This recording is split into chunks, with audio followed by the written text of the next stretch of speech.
Humble prostrations to one and all present here. So from today onwards, the next 5 sessions, we'll be talking on stress to sterility. What is the guidance of Bhagavad Gita regarding stress? How to handle stress? Why are we stressed in life?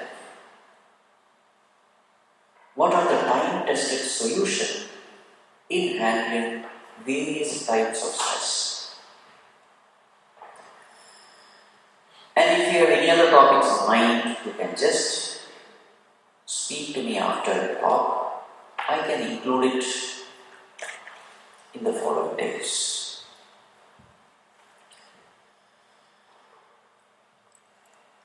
According to Bhagavad Gita,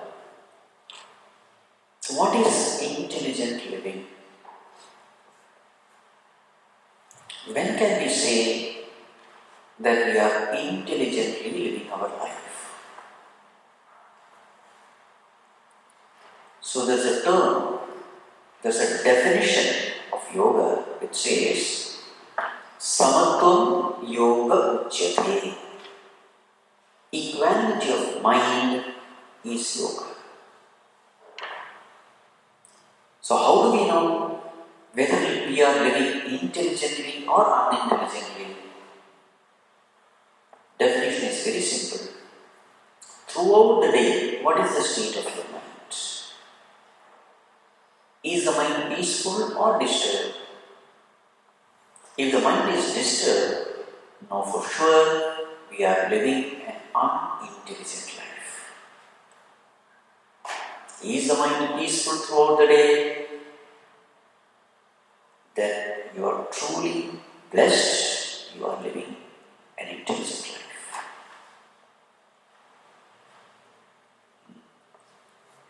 So peace of mind is the test.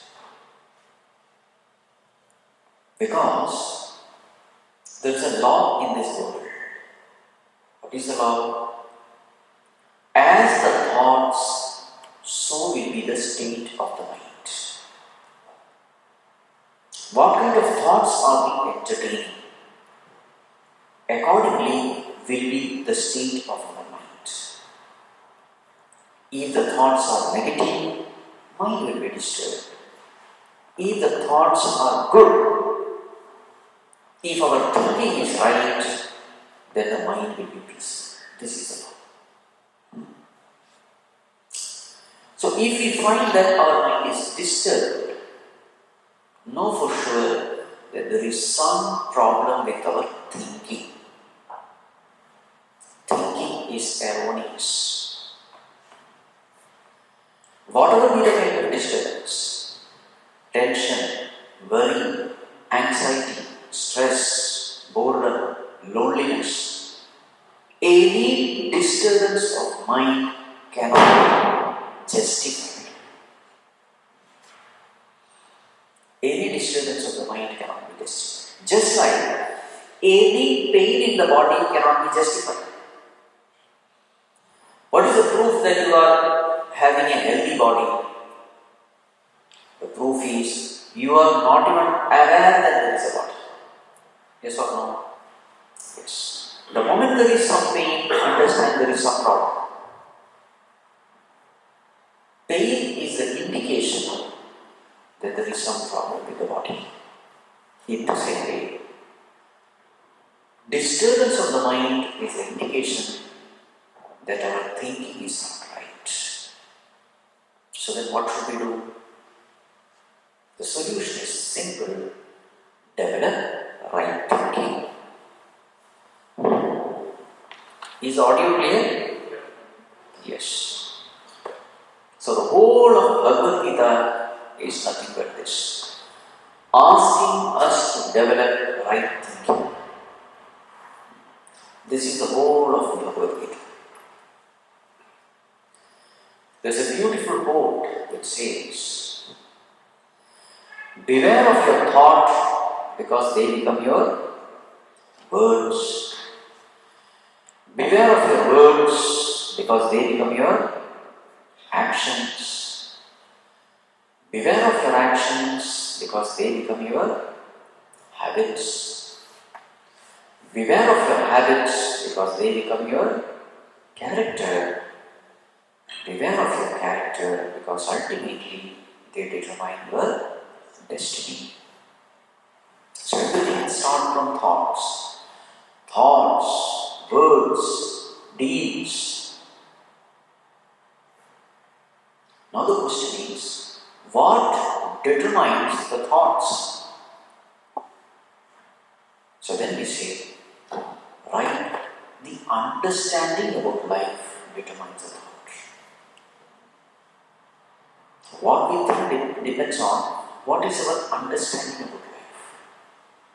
If the understanding about life is faulty, thoughts will be faulty. And naturally, the rest everything will be faulty. And we'll be attracting towards ourselves all kinds of negative environment. We'll be attracting towards ourselves all kinds of sufferings. So therefore, whether we are living intelligently or unintelligently, we can look into our own life and decide. An external certification is not necessary. Look into our own life, look into our own mind, and then we know whether we are on the right track or on the wrong track.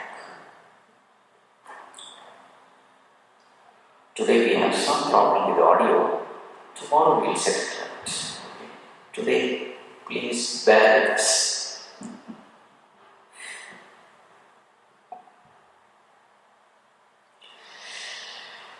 Right.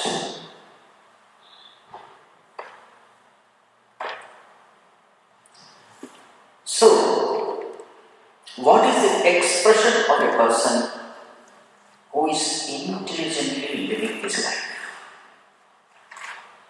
So in Bhagavad Gita there is a verse that says, Neyasya nitya sannyasi yona dveshtina kakshati nirdvando hi mahabhaho sukham bandhat pramachyate. Know him to be a true sannyasi. Generally our understanding about sannyasi is the one who wears outer cloth is a sannyasi. But according to Bhagavad Gita, the definition of a sannyasi is this. What is the definition? Nirdvandva.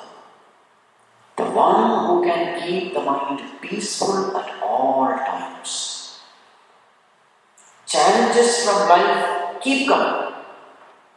What are the challenges? Sukha, dukkha, joy, sorrow, shita, ushna, heat, cold.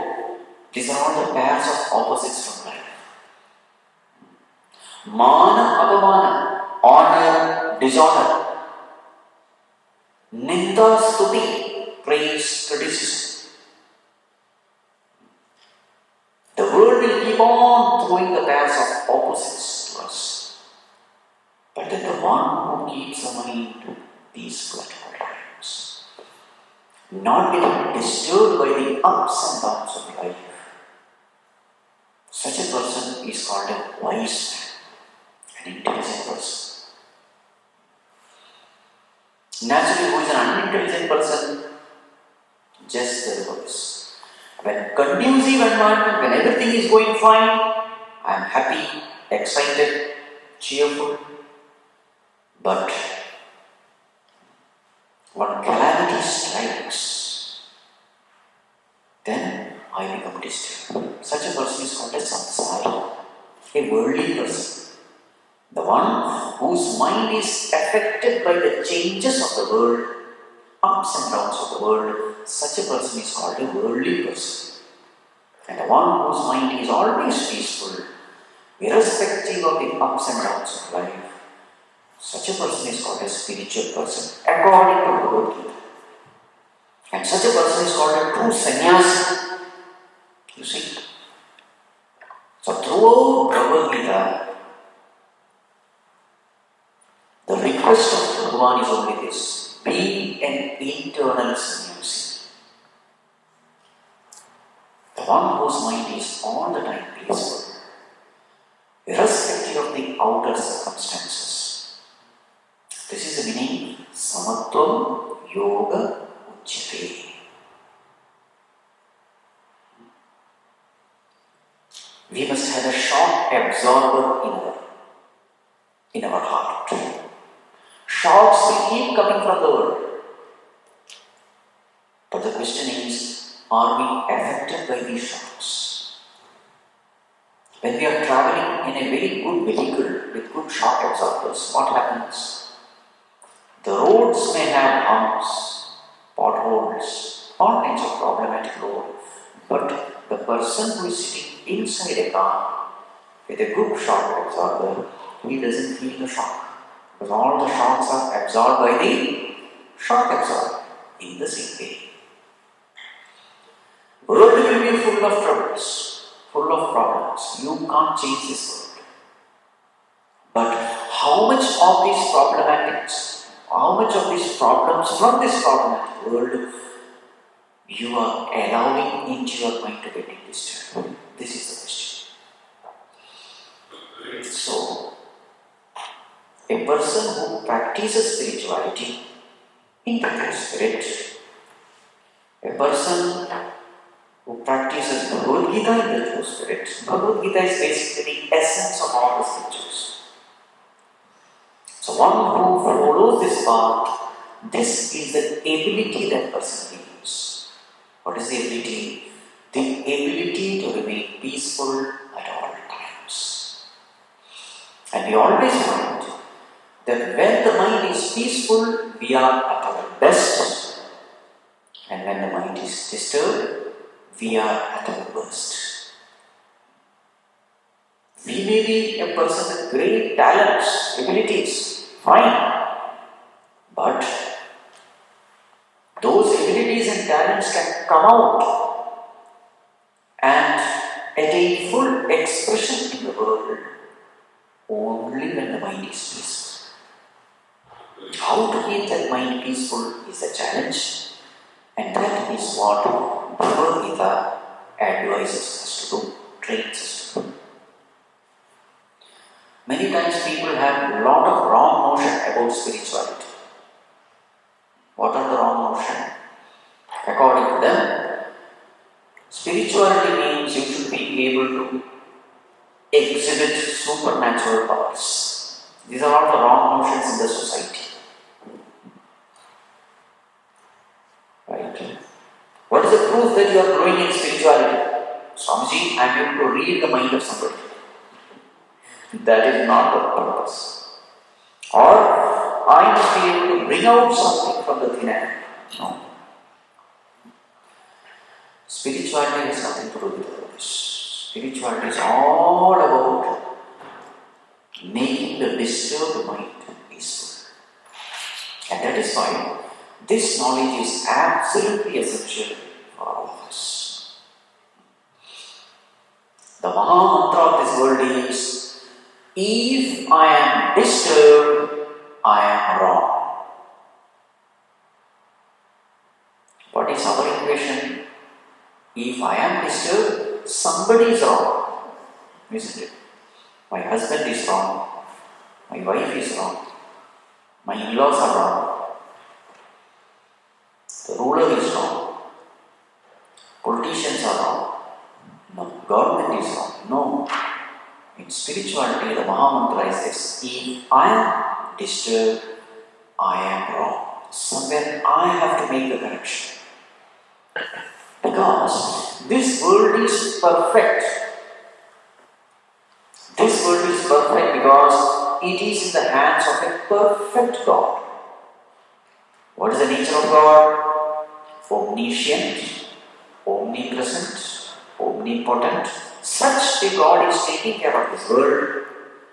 Therefore, nothing can go wrong in this world. In the Upanishad, Kathopanishad, it is said, Bhayasya tapati suryaha. Bhayat asya agnis tapati bhayat suryaha.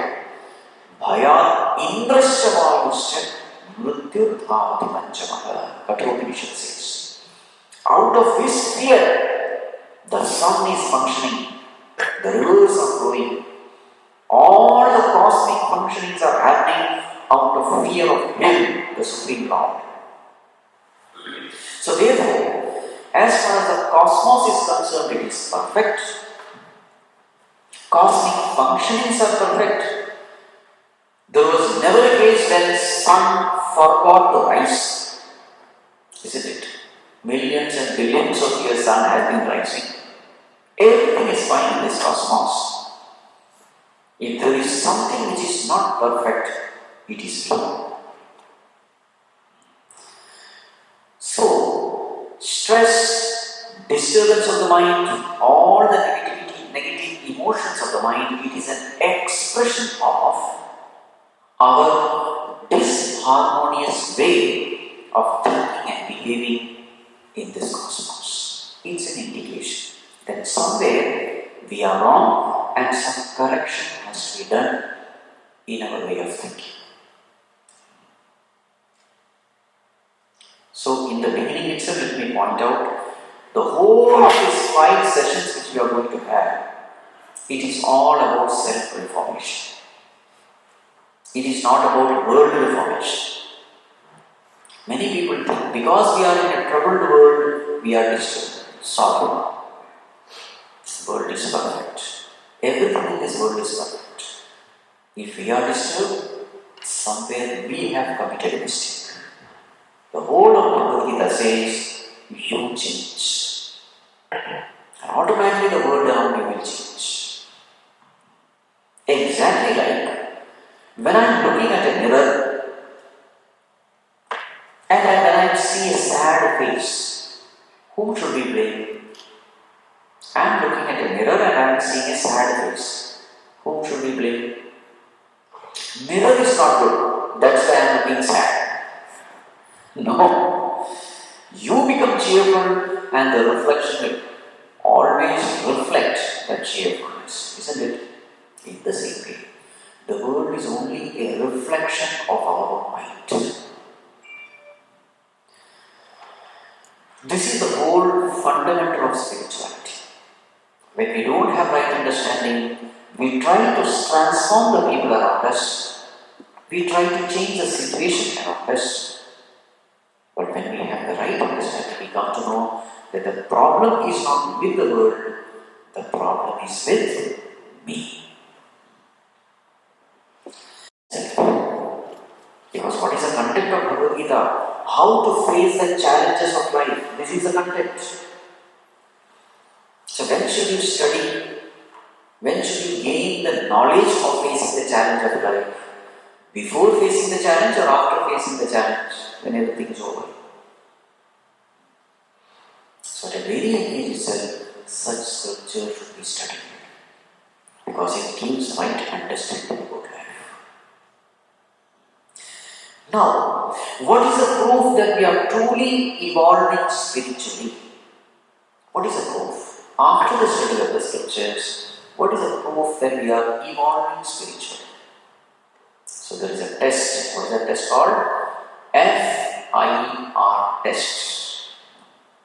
Many times we have discussed all this, just for the newcomers. We have this FIR test. What is this FIR test? Frequency, intensity and recovery time. Frequency. How frequently the mind is disturbed, that is F. Then we have I. How intensely the mind is disturbed. And R means how quickly the mind recovers from that disturbance. FIR. Frequency, intensity and then recovery time. So as we progress in spirituality, what should happen to FIR? Should it reduce or should it increase? Should it decrease or increase? It should decrease. The frequency of agitation in the mind should come down. How often we get disturbed, it should come down. The intensity of agitation again should come down. And then recovery time also should come down. Yes, we get disturbed now and then, but immediately we are able to regain our balance. So this is the true test of spiritual progress. You become more and more peaceful, calm. The intensity of peace starts increasing day by day. And a time comes when external disturbing situations don't disturb you at all. This is what true spirituality does. And this is the purpose of the study of Bhagavad Gita also. So from a disturbed person, I become a peaceful person. Because peace and right thinking, they go together. Disturbance and wrong thinking, they go together. If my thinking is wrong, my mind will be disturbed. If my thinking is right, my mind will be peaceful. This is it. So the whole of life, what are we supposed to do? There is only one austerity we have to do. That is the austerity of right thinking, right understanding of life. This is what we have to practice through life. So that is why we have chosen this topic, stress to serenity. So what should happen after study of Bhagavad Gita? The mind which is filled with stress, now that mind becomes serene, peaceful. Remember, you are not changing the outer world, you are only changing the mind. And interestingly, another thing will happen. The more and more your mind becomes peaceful, the more and more you start attracting such a peaceful world around you. When I possess peace, I am able to give peace. There is a law of life. Whatever I have, that only I can give others. If I have money, I can give others money. If I have power, I can give power to others.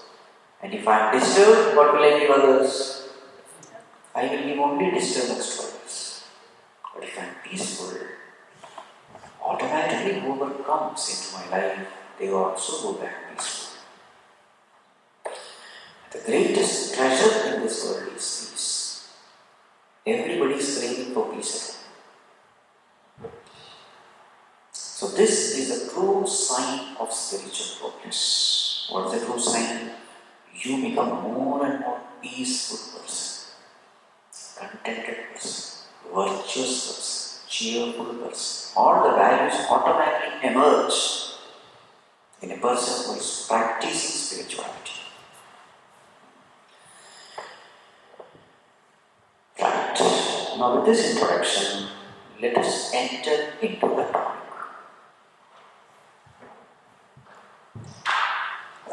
What is a mistake that we are commit because of which there is so much of stress in our life?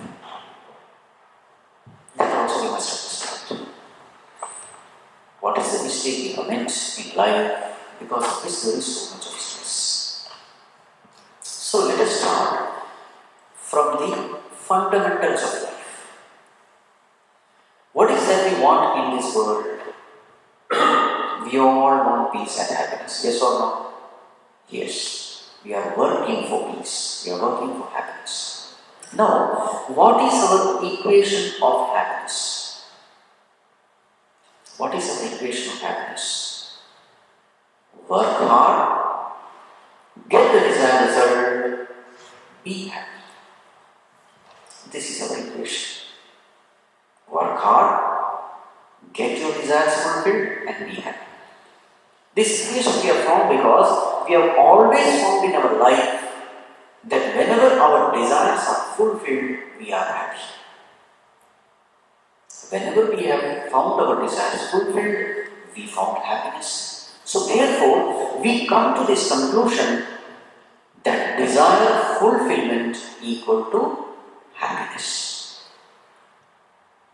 So therefore, what do we do? We work hard because any desire fulfillment needs hard work. So work hard, fulfill your desire, be happy. This is our equation. Throughout our life, this is what we do. In the school, I work hard, study hard to get good marks. And when good marks come, I am happy. Good rank come, I am happy. In the college also, I do the same. I get good marks, I get a good job, I am happy. After getting the job also, I work hard, I get promotion, I am happy. Work hard, fulfill the desire, be happy. Now, Bhagavan in 3rd chapter of Bhagavad Gita says, this philosophy will only lead to, the term used there is karma bandhana, bondage. If this is the way you live, you will be in trouble. Yajñātha karmaṇonyatra lokoyam karma bandhanaha tadartham karma kaunteya mukta sanga samachara. This is the 9th verse in the 3rd chapter.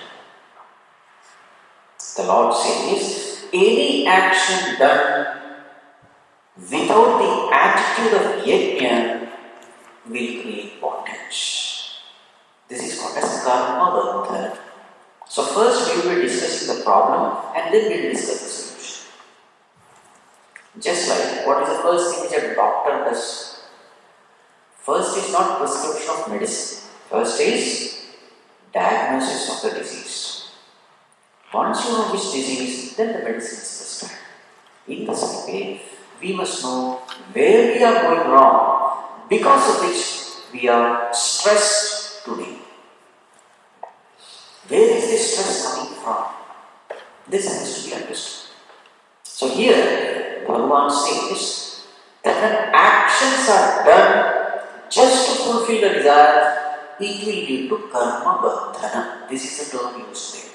Karma bandhana means bondage born out of one's own action.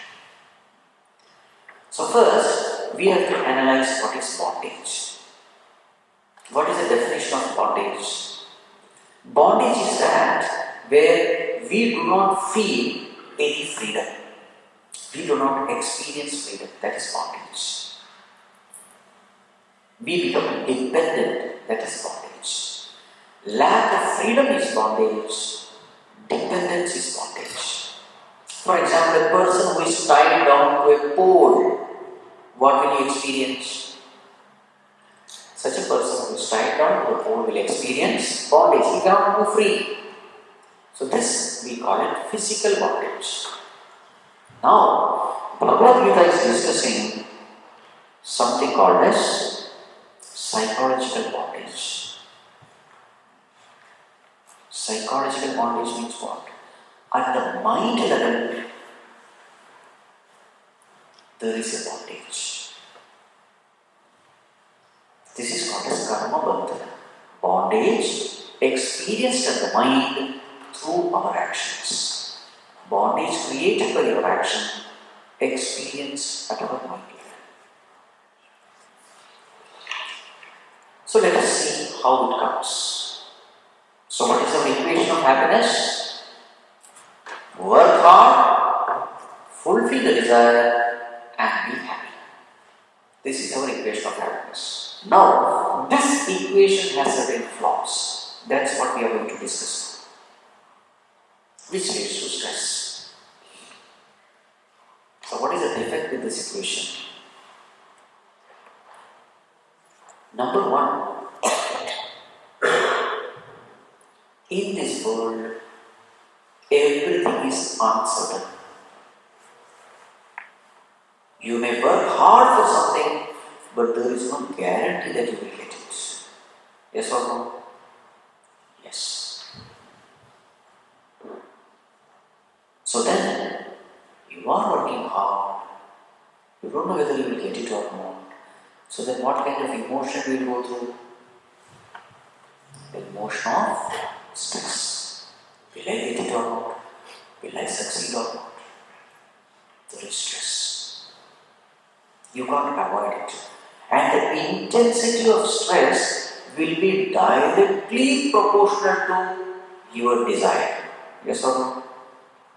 I badly want this, then I get badly stressed out. How intensely you want the thing, that intensely you will experience stress. Now see this stress. I don't want stress, but I am helplessly stressed. This is called as bondage. Did you get it? I don't want, but I helplessly go. See the helplessness there? This helplessness is called bondage. I want peace, but I am not able to be peaceful. Are you able to see that? Helplessness. So helplessness at the mental level is what is called as bondage. This is the flaw of this equation. Work hard, fulfill the desire, be happy. But what is the guarantee that working hard will fulfill your desire? There is no guarantee. Everything in this world is uncertain. In such an uncertain world, there is no guarantee that hard work will yield the result. So when such a situation comes, we become stressed. This is an expression of bondage. What kind of bondage? We are not talking of physical bondage. We are talking of psychological bondage. I don't want tension, but I am tense. I don't want worry, but I am worrying. I don't want stress, but I am stressed out. I don't want certain thing, but I have to helplessly go through that negative emotion. This is called as bondage. This is point number one. Point number two. I get whatever I desire, but unfortunate thing about this world is everything is perishable. Things, beings, situations. Unfortunate thing about this world is everything is perishable. Something is perishing in front of me. It can be a thing, it can be a being, it can be a situation. I badly want it, but that thing, being, or situation is perishing. I am attached to that entity. But when that perishes, what do I go through? Again, misery. I don't want that misery, but I am helpless in misery. You see the helplessness? This is called as bondage.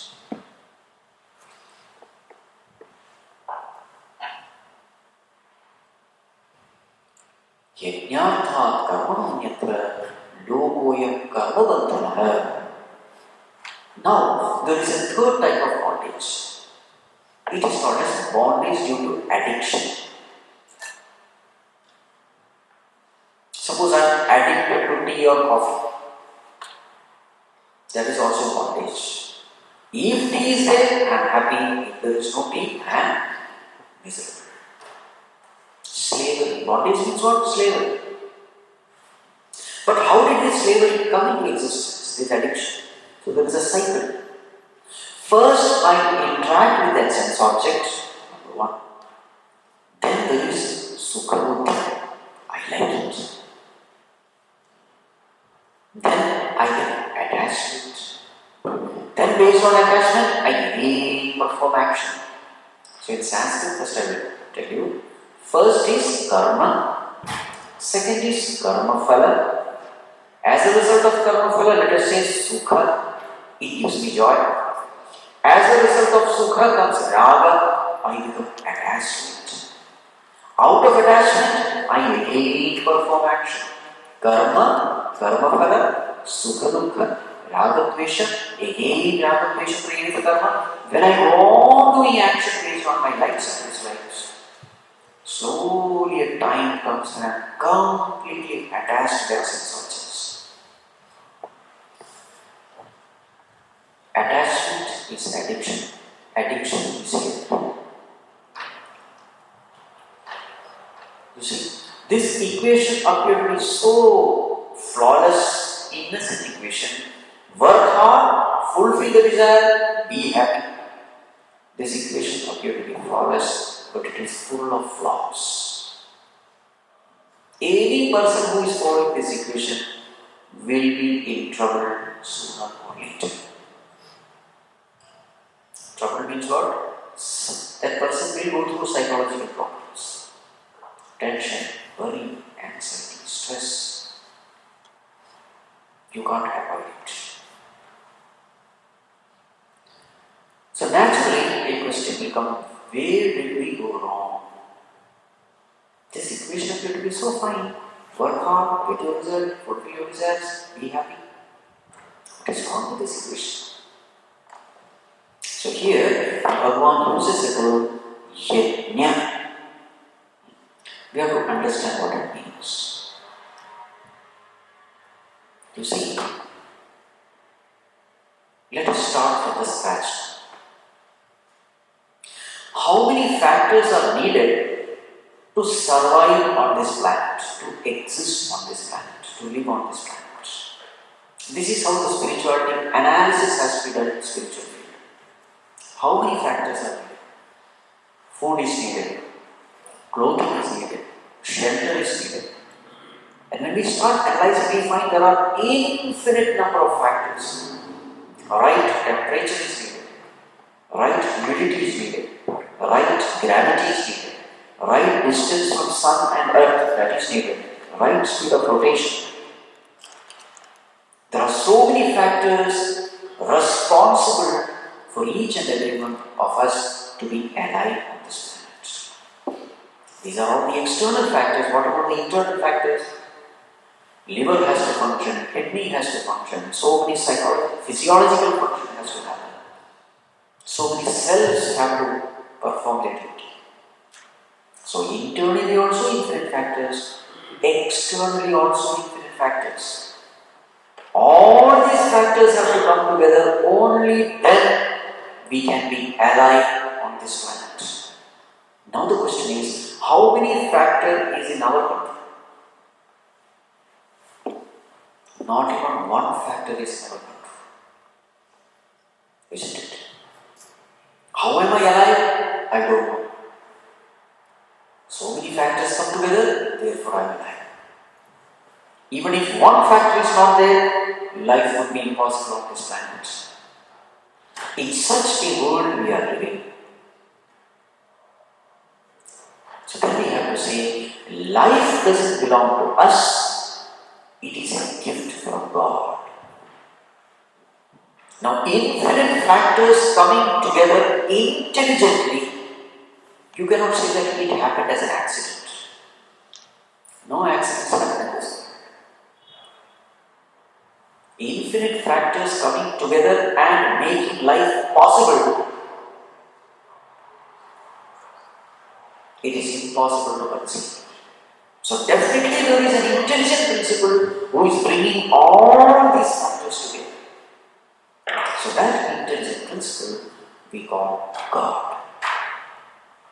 So life doesn't belong to us, it is a gift from God. Moreover, all our talents and abilities, our ability to see, our ability to hear, our ability to think, all these abilities again, when we start analyzing, we come to know that we don't know anything about it. How the eyes are seeing, we don't know. How the ears are functioning, we don't know. How digestion is happening, we don't know. How the brain is thinking, we don't know. Isn't it? So regarding our abilities and talents, for which we take so much of credit, for which we are so proud of, we really don't know how they are functioning. So life, how it is, we don't know. Our abilities and talents, we don't know. So what do we know then? The truth is, we don't know anything. Any objection? We don't know anything. This is the reality of life. So, we'll summarize the whole thing in 4 realities. Always remember this in life if you want to be stress-free. Number 1, I don't know anything. Number 2, I have nothing. Number 3, I know nothing. Number 4, I can do nothing. What's the first one? I know nothing. I am nothing. I am nothing. I know nothing. I have nothing. I can do nothing. Always remember this. Then you will never have stress. Stress is always associated with the ego, greater the ego, greater will be the stress. They are directly proportional to each other. The more I think big of myself, I will have a lot of egos. I will have a lot of stress. See, Puji Gurudev beautifully says, the taller you stand, the longer will be the shadow. You lie down flat, there is no shadow. All our stress is because of our own bloated ego. But when you start analyzing, you find that actually the ego doesn't even exist. What exists is Bhagavan, God. So when we start analyzing life, we come to know this great truth.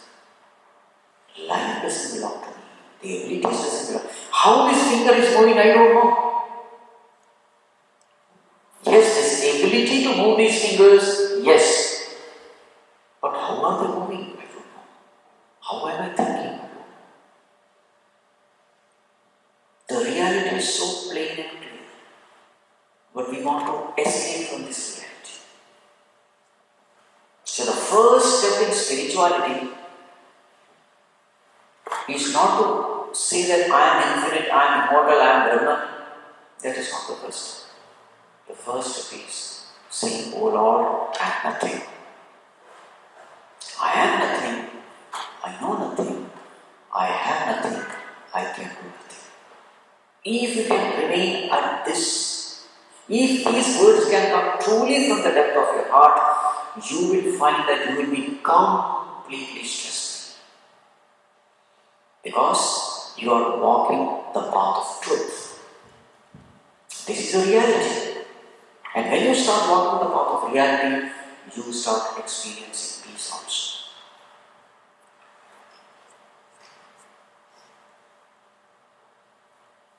So now moving forward, life is given by Him, abilities and talents are given by Him. So how should I live my life? The life must be lived with humility and with gratitude. These are the two virtues we must cultivate in life. Humility, because everything is given by God, everything belongs to God. Gratitude to God for having given all these things to us. Humility and gratitude. Spiritual life is firmly founded on these two values. And these two values are based on a realistic way of thinking. It is not that you are just imagining that I am not good. No. Just pay attention to the realities of life and these two virtues automatically comes to your mind. Humility. Oh Lord, I am nothing. I am nobody. And gratitude. Oh Lord, you have given so much. I am nothing, but because of your grace, I am something. I know nothing, but because of your grace, I know nothing, but because of your grace, I know something. I can do something. All because of your grace. So then gratitude also comes. Now, the question is, with what goal should we live our life? What should be the goal? Should the goal be fulfilling the desires, or should the goal be something else? So then the scriptures say, the goal can be only one, to please our Creator. The one who has given us life, the one who has given us the abilities and talents, we should live in such a way that our Creator is pleased with us. What do you expect from your children, your creation? You are the Creator and your children are your creation. What do you expect from your children? Our children should be grateful for us. Yes or no? So it is a natural expectation. In the same way, our job in life is not to fulfill our likes and dislikes, desires. Our job is only one. The question we must ask ourselves is this: is my Creator happy with me? Now, how do I know whether my Creator is happy with me or not? How do I know? How do I know God is happy with me or not? If the mind is peaceful, God is happy with you. If the mind is disturbed, God is unhappy. As simple as that. So then, how do I know whether I am intelligently living my life or not? When I am pleasing my Creator, I am intelligently living my life. And the expression of intelligent living is peaceful mind. When I am disobeying my Creator, ignoring my Creator, then the mind can disturbed. That disturbed mind is a proof that I am living unintelligently.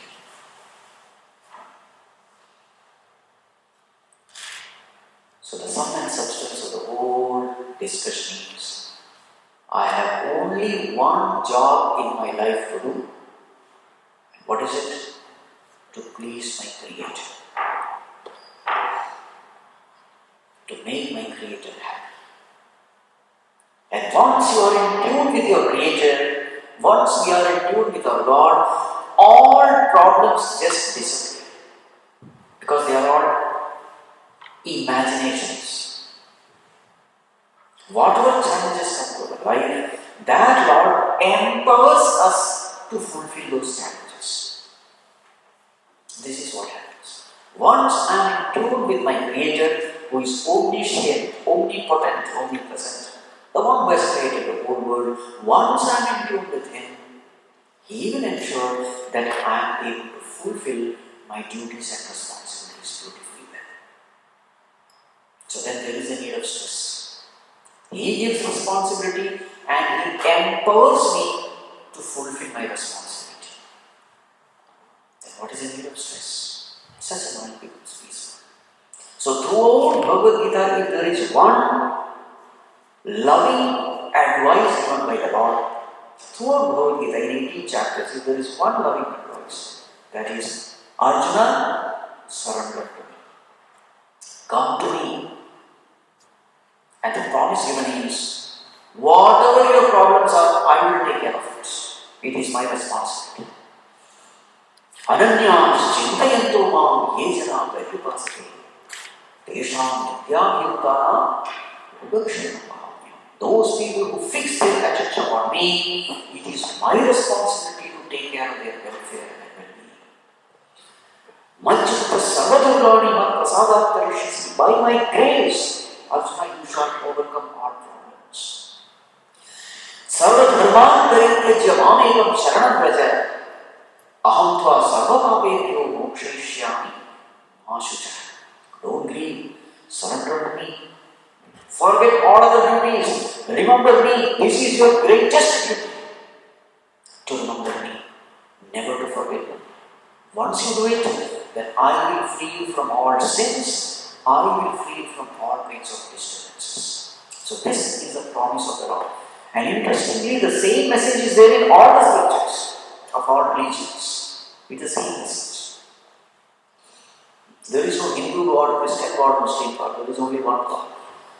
Just like you don't have a Hindu sun, Christian sun, sun S-U-N. There is only one sun. There is only one water. There is only one space in the same thing. There is only one God.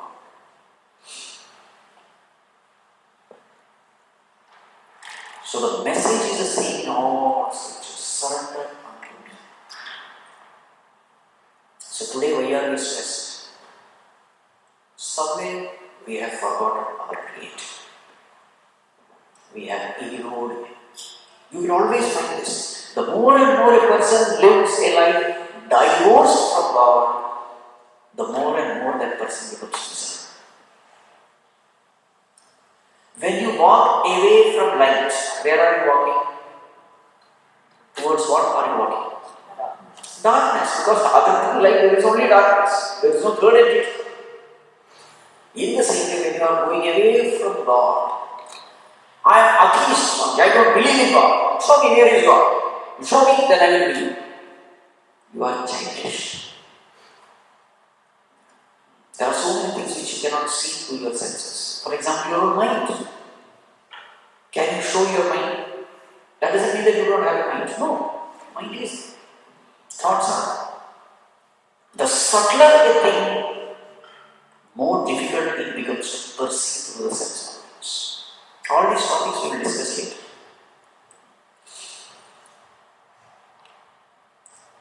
There are so many topics to be discussed. The more and more I see interest from you, the more and more I go into depth in all this. It all depends on how much interest the audience shows. So our job in life is only one. Surrender to our Creator, our God. And once you walk towards light, everything else becomes clear.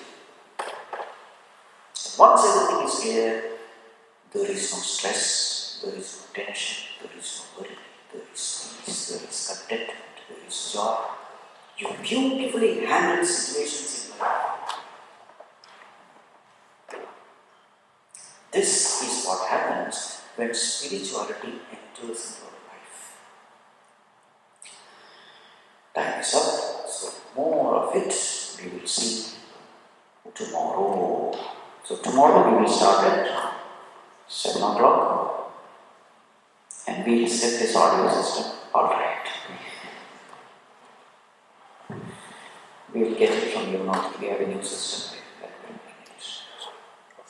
Okay. Our system is nearby, we'll get that. In Badri? No. Covered. So you have a good system? Yeah. For this hall? Okay. And the stand. Proper stand. And you have to test it also. We will.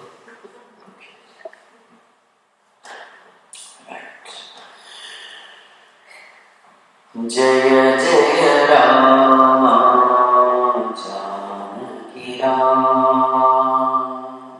Jaya Jaya Rama Janaki Rama Jaya Jaya Rama Janaki Rama Jaya Jaya Rama Janaki Rama Raghukul Bhushan Raja Raghukul Bhushan Raja Jaya Jaya Rama Janaki Rama Jaya Jaya Rama Janaki Rama Tapas Ranjan Tarak Nama Tapas Ranjan Tarak Nama Danav Bhanjan Kodand Rama Danav Bhanjan Kodand Rama Jaya Jaya Rama Janaki Rama Jaya Jaya Rama Janaki Rama Shri Rama Jaya Rama Jaya Jaya Rama Shri Rama Jaya Rama Jaya Jaya Rama Shri Rama Jaya Rama Jaya Jaya Rama Shri Rama Jaya Rama Jaya Jaya Rama Shri Rama Jaya Rama Jaya Jaya Rama Shri Rama Jaya Rama Jaya Jaya Rama Janaki Rama Janaki Rama Shri Raghurama Shri Raghurama Shri Rama Jaya Rama Jaya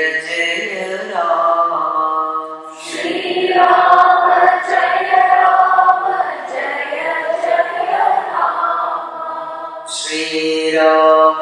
Jaya Rama, Jaya Jaya Rama, Shri Rama Jaya Rama, Jaya Jaya Rama, Shri Rama Jaya Rama, Jaya Jaya Rama, Shri Rama Jaya Rama, Jaya Jaya Rama, Jaya Jaya Rama, Janaki Rama, Jaya Jaya Rama, Janaki Rama, Janaki Rama, Janaki Rama.